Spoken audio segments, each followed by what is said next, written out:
很多人都會糾結一個問題，我的顯示器明明只有144赫茲甚至165赫茲，遊戲幀率跑到200-300帧，真的還有意義嗎？是不是純粹的性能浪費？其實對大多數玩遊戲的人來說，答案是有意義，而且在某些遊戲裡差別還挺明顯，關鍵就在延遲和跟不跟手這件事上。先用最容易理解的例子來說，比如 CS2 無畏契約、APEX 英雄這種第一人稱射擊遊戲，你在甩槍、急停、點頭的一瞬間，鼠標輸入會先被遊戲計算，然後才變成畫面顯示出來。幀率越高，遊戲每秒能計算的畫面次數就越多，你的鼠標移動就越快被接收。哪怕你的屏幕1秒只能刷新144次，但顯卡如果1秒算了200多帧，意味着你的操作更早進入了下一帧畫面裡。實際感受就是準心更聽話，拉槍的時候不容易有那種慢半拍的感覺。很多人会覺得，反正屏幕顯示不出來，多算的帧有什麼用？問題就在於，遊戲並不是等屏幕刷新才開始計算輸入的。在高幀率的情況下，你幾乎每一次鼠標和鍵盤輸入都會盡快被反映到最新的一帧畫面中，哪怕這帧畫面只顯示了一部分，它依然是最新的狀態。這也是為什麼很多職業選手在 CS2 無畏契約裡都會追求非常高的幀率，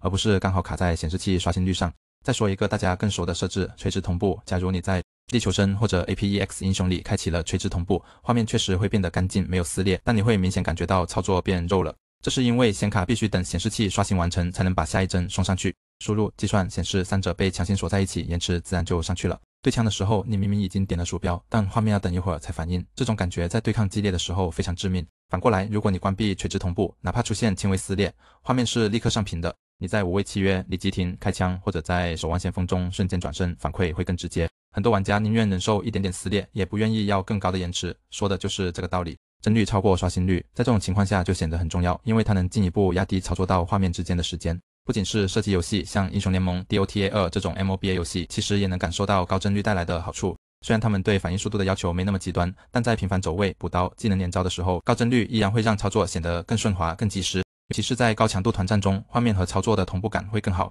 當然，也要說清楚一點，幀率的提升不是无限有感知的。當你從60帧提升到144帧，差別非常大；從144帧到200帧，依然能感覺到更跟手。但如果已經跑到240帧甚至更高，对大多數普通玩家來說，提升就沒那麼明顯了。這時候更多是錦上添花，而不是質變。不過即便如此，它對延遲和操作響應依然是有正向幫助的，只是感知沒那麼強烈而已。